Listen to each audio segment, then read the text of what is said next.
Nous sommes passés découvrir l'île d'Oléron, destination de vacances depuis le développement de la mode des bains de mer au cours de la seconde moitié du XIXe siècle. Le pont qui relie l'île au continent depuis 1966 en a rendu l'accès facile.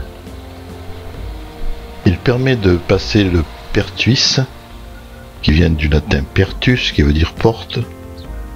Le Pertuis étant concrètement le bras de mer entre l'île et le continent.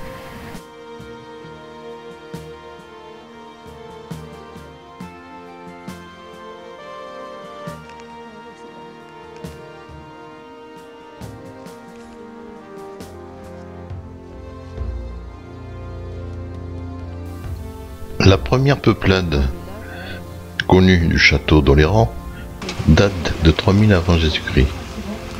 Elle est arrivée par mer, a défriché et s'est installée dans des cabanes en bois et pierres sèches. La première citadelle a été construite à partir de 1630 sur un ancien château. En 1695, Vauban décide de modifier la place forte du château d'Oléron, contraignant ainsi les habitants de se retirer sur le bois actuel. L'hiver 1689-1690 se révèle particulièrement rude. Un grand nombre des ouvriers réquisitionnés meurent de froid et d'épuisement.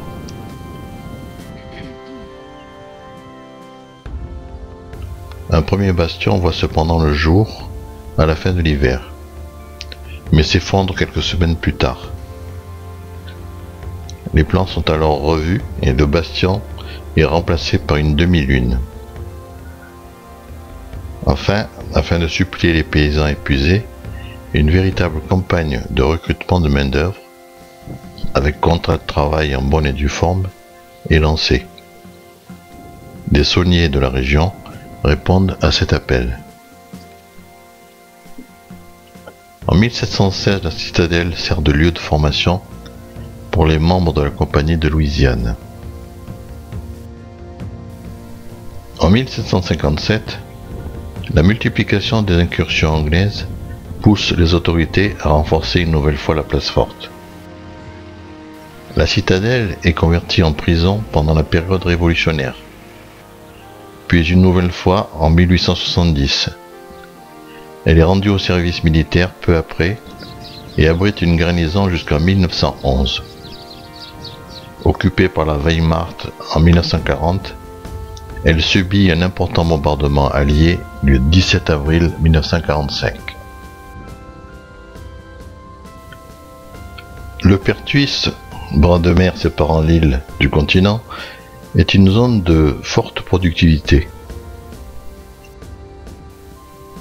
Il constitue la réserve naturelle maritime de Mouez-Oléron, créée en 1993, qui couvre 6500 hectares.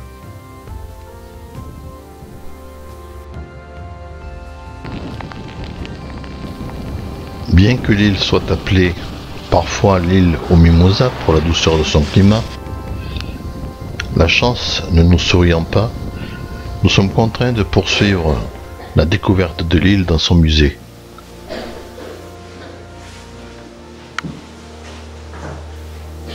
Connue de très longue date, l'exploitation de l'huître marin-moléron débute à la moitié du XIXe siècle avec la création des premiers parcs ostréicoles.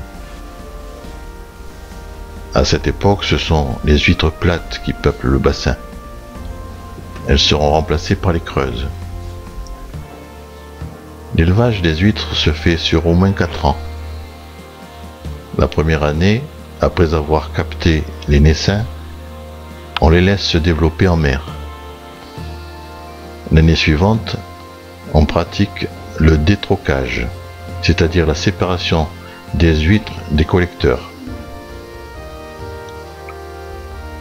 Le mollusque est ensuite remis en mer sur les parcs d'élevage. Pendant cette période, l'ostréiculteur déplace à plusieurs reprises ses huîtres en fonction des courants, des marées, afin qu'elles puissent grandir dans les meilleures conditions. Arrivée à maturité, l'huître connaît son ultime phase de préparation, l'affinage en clair. Placées dans des anciens marais où se mêlent eau douce et eau salée, elles y séjournent entre 1 et 3 mois. C'est ici qu'elles acquièrent leur goût de terroir tant apprécié et qu'elles obtiennent cette couleur verte spécifique grâce à la présence d'une algue microscopique, la navicule bleue.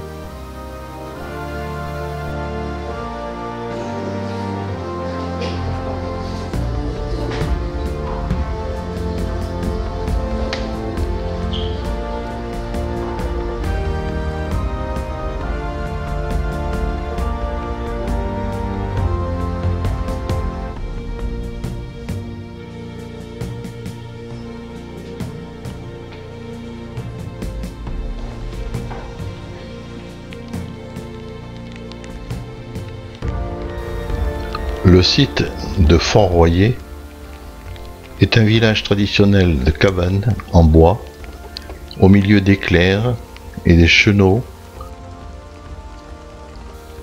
un endroit où se mélangent vasières, cordons de sable, parcs à huîtres et bouchots.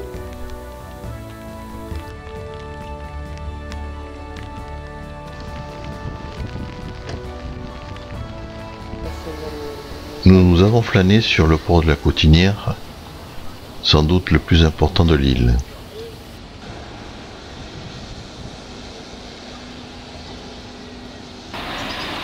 Et nous avons découvert le marché de Victorine.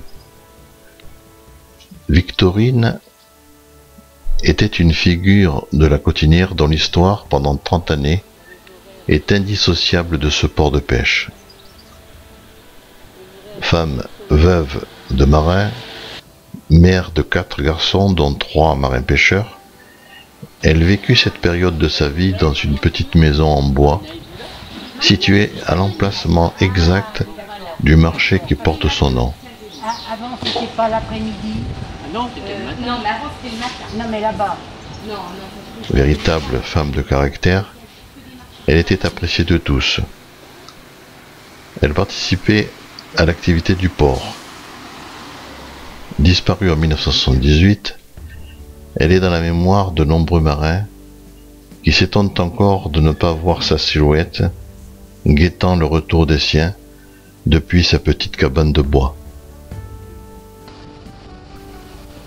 Quant à nous, nous allons quitter la Coutinière en même temps que l'île, conscients qu'Oléron cache beaucoup d'autres secrets et curiosités que nous aurons peut-être l'occasion de découvrir lors d'une autre visite.